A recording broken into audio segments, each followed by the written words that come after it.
Now, dengue fever is a painful, debilitating vector-borne disease caused by any one of the four closely related dengue viruses. Dengue viruses are transmitted through the bite of the female Aedes mosquito. This mosquito takes up the dengue virus when it sucks the blood of a person who is suffering from dengue, and it cannot spread directly from one person to another person, but the Aedes female mosquito is the carrier. Okay. आता dengue हा तापाचा एक प्रकार आहे जो painful आहे, disease vector borne आहे किंवा एका वेक्टरनी होतो. इथे जो वेक्टर आहे तो फिमेल ॲडिस मॉस्किटो आहे आणि 4 जे क्लोजली रिलेटेड डेंग्यूचे व्हायरस आहेत त्यामुळे कुठल्या एकानी हा होऊ शकतो. डेंग्यू व्हायरस जेव्हा आपल्याला फिमेल ॲडिस मॉस्किटो चावली तर डेंग्यू व्हायरस आपल्या शरीरात जाऊ शकतो. आता हा मॉस्किटो काय करतो, ज्या व्यक्तीला डेंग्यू झालेला आहे त्याच्या रक्त जेव्हा ते एडिस मॉस्किटो सक करते त्यावेळेला तिच्या माउथपार्ट्समध्ये तो डेंग्यूचा व्हायरस जातो आणि जर परत ती दुसऱ्या व्यक्तीला चावली तर तो ट्रान्समिट होतो. डायरेक्टली एका पर्सनपासून दुसऱ्या पर्सनपर्यंत हा व्हायरस ट्रान्समिट होत नाही, पण त्यासाठी ती फिमेल ॲडिस मॉस्किटो व्हायरस लागते.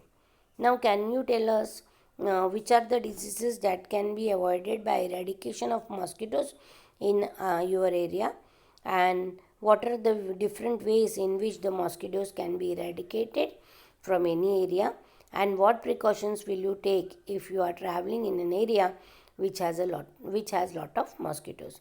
म्हणजे तुम्हाला याची उत्तरं द्यायची आहेत की जर असे कुठले डिझीजेस आहेत की जर मॉस्किटोज आपल्या एरियामधून आपण पळून लावले तर आपल्याला ते आजार होणार नाहीत, आणि कुठल्या वेनी आपण मॉस्किटोजला आपल्या एरियापासून इरॅडिकेट करू शकतो किंवा संपवू शकतो त्यांना.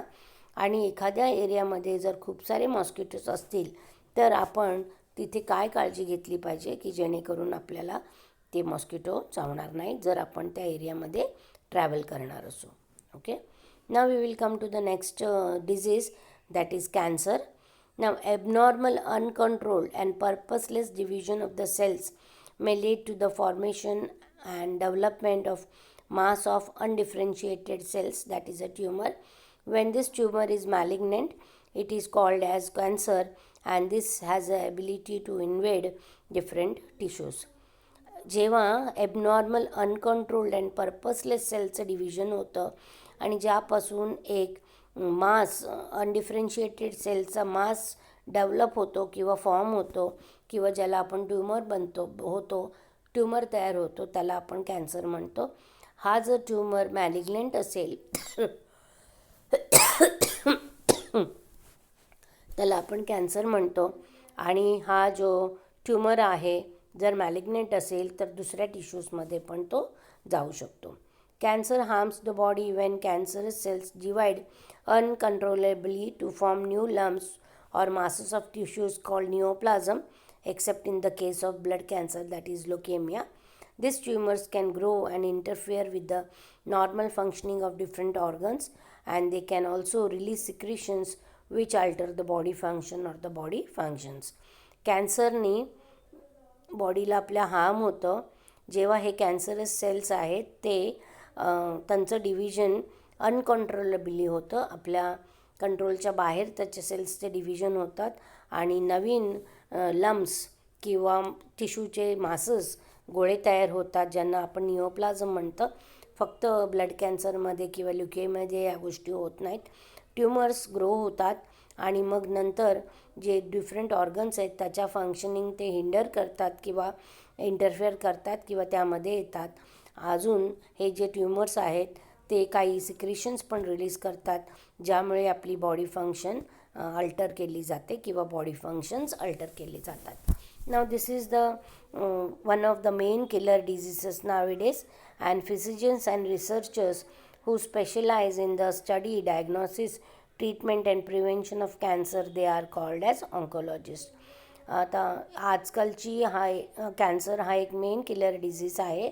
फिजिशियन आणि रिसर्चर्स जे कॅन्सरच्या स्टडी करणार किंवा डायग्नोज करतात किंवा ट्रीटमेंट करतात किंवा कॅन्सरचं ट्रीटमेंट प्रिव्हेन्शन कसं करतात त्यावर जे काम करणारे लोक आहेत त्यांना आपण ऑन्कोलॉजिस्ट म्हणतो. नाव the tumours may develop anywhere in the body, and all tumors but are not cancerous, and there are two types of tumors. One is benign tumor or the non-malignant one, and the other one is the cancerous or the malignant tumor. Tumours बॉडीमध्ये कुठेही develop होऊ शकतात आणि सगळे tumours बाकी cancerous नसतात. ट्युमर्सचे दोन प्रकार आहेत. एक आहे त्याला बिनाईन और किंवा नॉन मॅलिग्नंट कॅन्सरस म्हणतो आणि दुसरं जो आहे कॅन्सरस किंवा मॅलिग्नंट.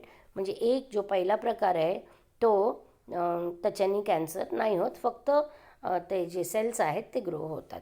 नाव बेनाईन और non malignant tumour, it grows slowly and it may attain quite a large size, but it remains restricted to the site of its origin.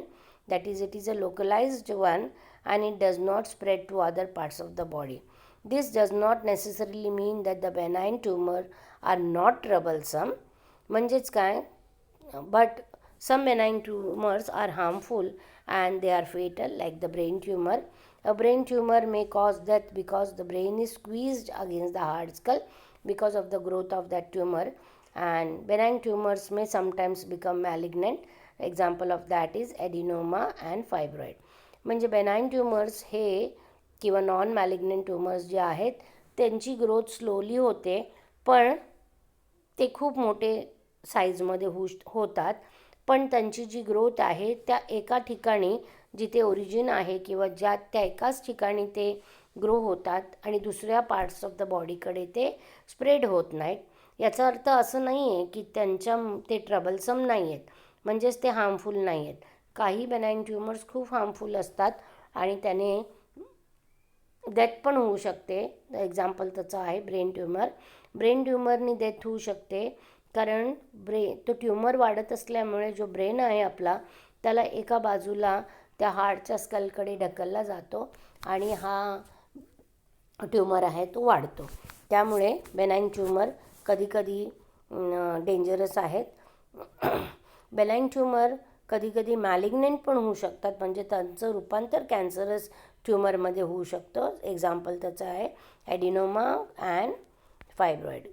Malignant tumor or cancer, the growth rate of this tumor is very fast and rapid, and mortality rate is comparatively more than the benign tumor.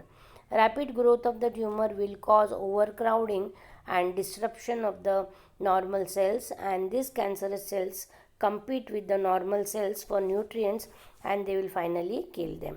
These cells are spread from one organ to other via the blood or the lymph, and they will form new tumors which are called as the secondary tumors. This migratory process is called as metastasis. Okay.